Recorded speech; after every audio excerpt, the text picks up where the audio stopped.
At my mother's funeral, my mother-in-law wore a grin as she declared, "This house will be inherited by my son." Contemplating which room to take, she remarked, "I wonder if I should choose this one." Politely, I corrected her, stating, "Actually, I'm the one inheriting this house." Unfazed, she retorted, "I know, but isn't it true that a wife's belongings belong to her husband? So, in essence, this house belongs to my son, right?" I sighed, questioning the validity of her claim. Cheerfully, she added, "From now on, let's get along." Hesitating, I asked, "What do you mean by get along?" She declared, "Turning this room into my room." I inquired, "Does that mean we'll be living together?" Confidently, she replied, "Exactly." With such a splendid house, it'd be a waste to have empty rooms when two people can live here, don't you think? Despite my recent loss, my mother-in-law seemed blissfully unaware of my grief. Why would she bring this up now? Can't she see the sadness on my face? It's no time for jokes. This house holds precious memories, built by my respected father and cherished by my late mother. I don't want my unreasonable mother-in-law to live here, and my husband, who doesn't stop at it, is equally at fault. To prevent my precious home from being tainted, I decided to take the initiative before moving out. I am a 42-year-old office worker, having missed the timing for marriage and still being single after turning 40. I had given up on the idea of getting married. However, through an acquaintance's introduction, I met Michael, who is 4 years younger than me, and we were able to get married. My husband is a kind person who prioritizes my opinions. "Where should we go for our honeymoon? You mentioned that Europe would be nice, right?" I asked. "But didn't you say you preferred the Maldives?" "Let's go to the Maldives," my husband replied. "My mom wants to live with us. My dad's health isn't great, and it seems my mom is finding it challenging to manage alone," he explained. "I understand that your mom is going through a tough time, but didn't we agree not to live together before we got married?" I questioned. "You're right. I'll talk to my mom about it. My husband always listens to my whims, and I often feel guilty about it. Meeting a good person is a joy, but there's one regret. My father passed away 3 years before I got married, so I couldn't show him my wedding and reassure him. My father was a strict executive at a small and medium enterprise, and I deeply respected him. Despite the modest size of the company, his income was decent, and our family home was sizable enough to hold a funeral.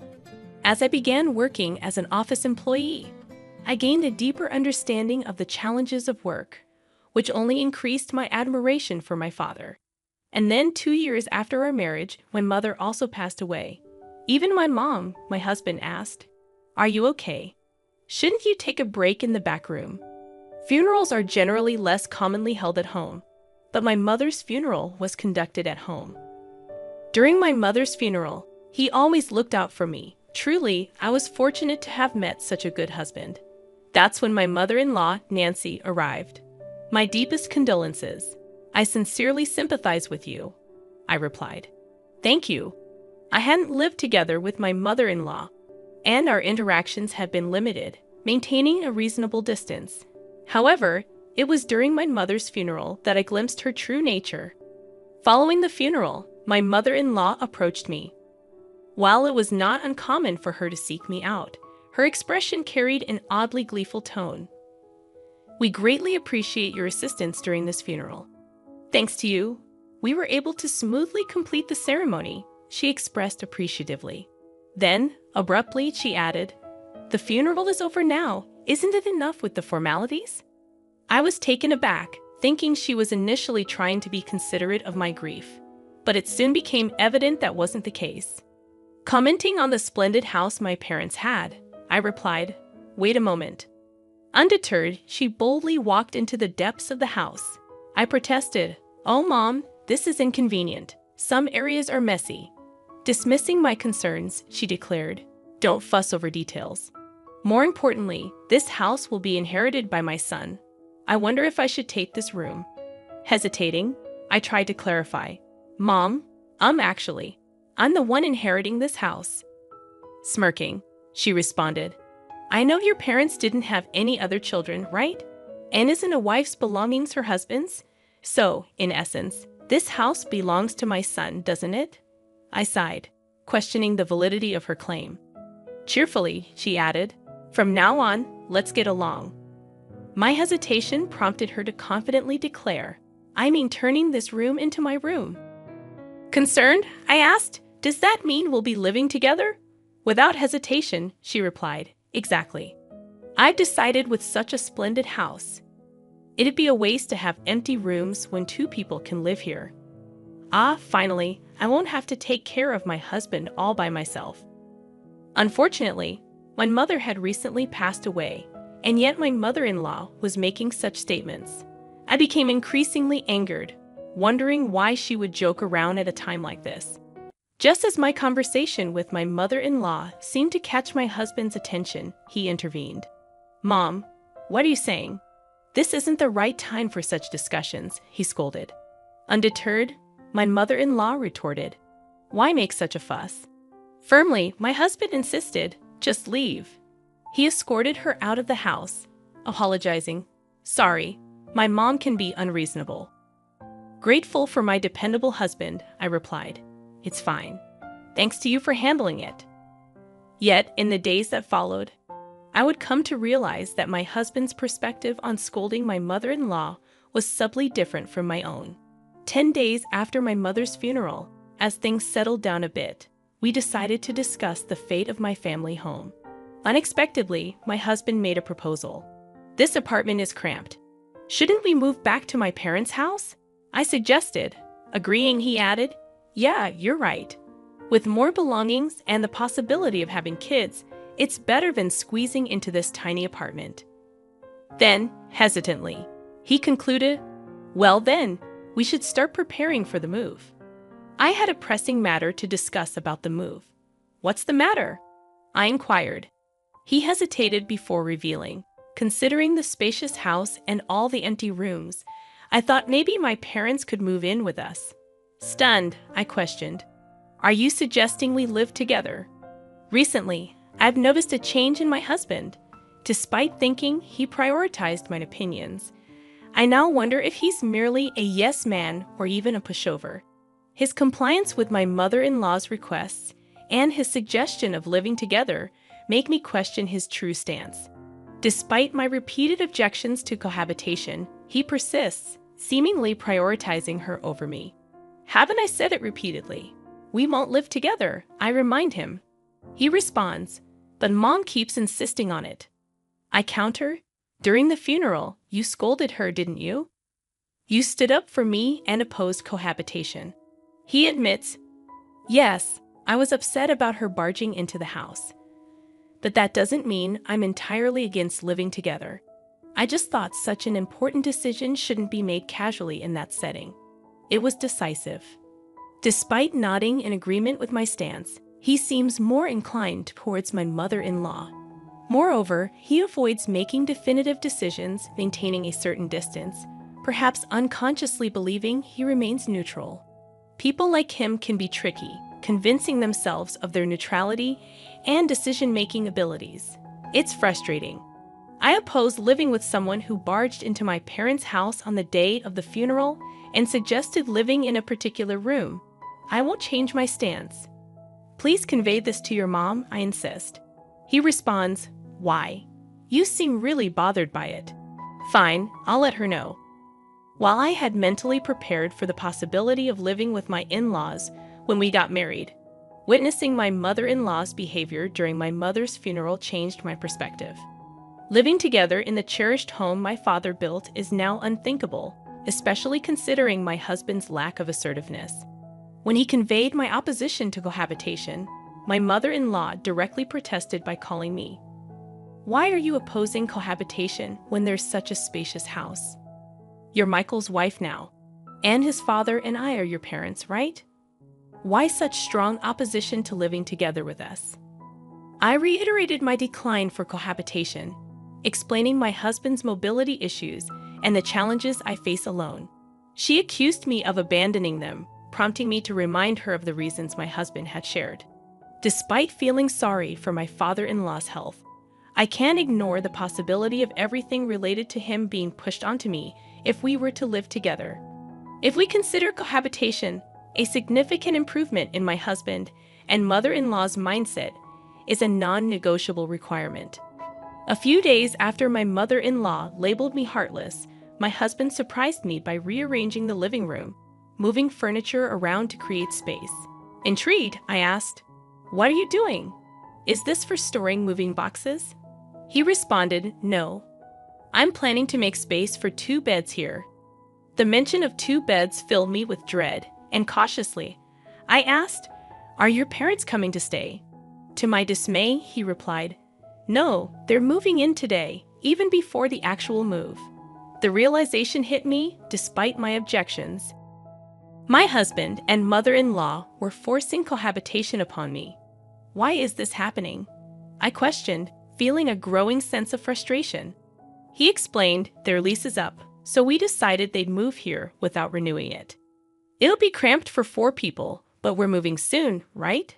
Just bear with it for a little while. Distressed, I reiterated, "That's not what I meant."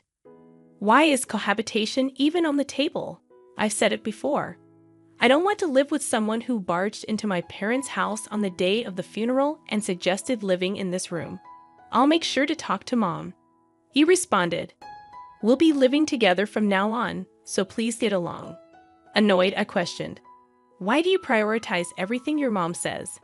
He clarified, "It's not about prioritizing her. I listened to both of your opinions and made a judgment."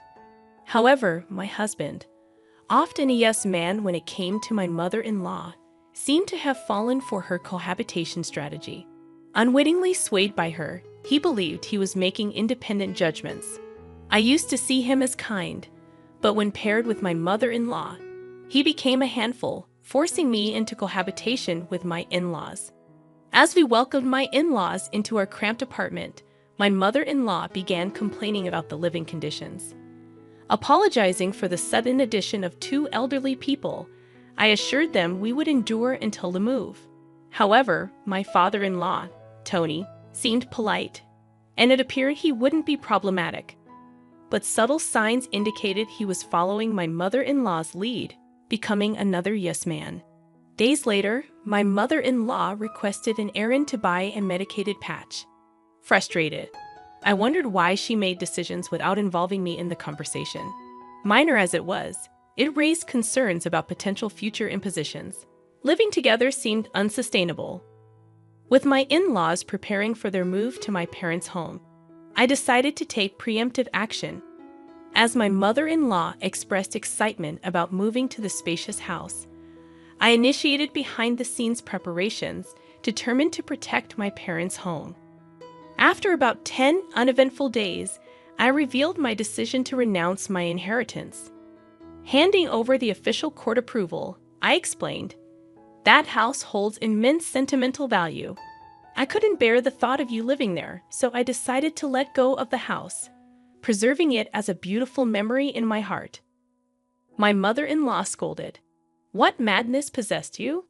Even if you were letting it go, you could have sold it for money. Why abandon the house?" I calmly explained, "Even if I sold it, you'd just rely on that money. Next, I thought it'd be clearer if I simply had nothing." She retorted, "We moved out of our previous place for this move, you know. What are you doing? How will you make it up to us?" Firmly, I stood my ground. I've consistently opposed cohabitation, yet without proper discussion, you forced it upon me. So I took a firm stance. Both my husband and mother-in-law seemed stunned upon learning about my renunciation of inheritance. Their faces drained of color, and they were left speechless, their strength sapped. My father-in-law looked bewildered as he observed the 2 of them. However, I wasn't about to let up. "Michael," I continued, "I've been thinking about getting a divorce. What do you think?" My husband stammered, "Divorce?" My mother-in-law chimed in, "Michael, you should divorce this ridiculous wife immediately." I had expected her immediate demand for divorce, wanting to confirm whether my husband could make an independent decision at this critical moment. "Mom," my husband mumbled. His response was still pending, but my resolve to proceed with the divorce had solidified. Fine, divorce is the only option, my mother-in-law snapped. My father-in-law interjected, Michael, it can't be helped. Your mom insists. Sighing, my husband said, well, you seem to want a divorce too, and maybe that's for the best. Even in significant decisions, my husband and father-in-law remained yes men to my mother-in-law, and now my husband's words made it sound as if he changed his opinion for my sake. Very well, I declared, let's proceed with the divorce. I'll be moving out with minimal belongings.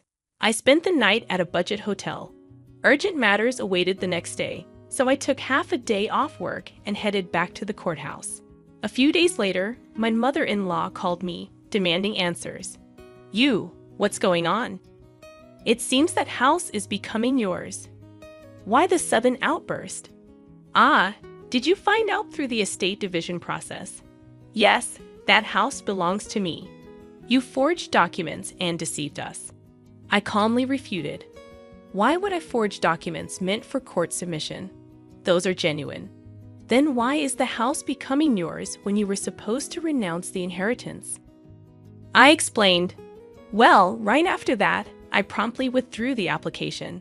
Renouncing an inheritance is difficult once accepted. However, it takes about a month for the renunciation application to be accepted, during which time it can be withdrawn at any point. The documents I showed my in-laws were not acceptance-related. They were from the application stage. I intentionally made them believe I had relinquished the house and confronted them with the prospect of divorce to gauge their reactions and decide my next steps. I didn't expect my mother-in-law's mindset to change, but I hoped my husband would reconsider and express that he didn't want a divorce. If he said he didn't want a divorce, I planned to rethink it and later explain about the house. However, so the house really becomes yours then, since it was acquired before the divorce. It's subject to property division, right? In such cases, you two are supposed to split the money from selling it, don't you? My mother-in-law seemed determined to extract whatever she could, recognizing the house wouldn't be hers. However, I had foreseen this. If that house were jointly acquired, it would indeed be considered shared property. However, it's a unique asset acquired through inheritance, exempt from property division. Unfortunately, specific assets like this aren't eligible for division. She persisted.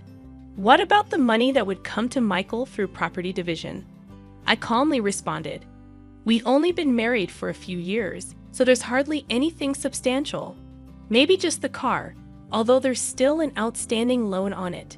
Accusing me of selfishness, she called me heartless and declared, I'm protecting that house because it holds precious memories of my parents. I don't want people like you living there. If you have any further complaints, please go through a lawyer. After the call with my mother-in-law, the divorce proceedings progressed smoothly. Presumably, she urged my husband to expedite the divorce.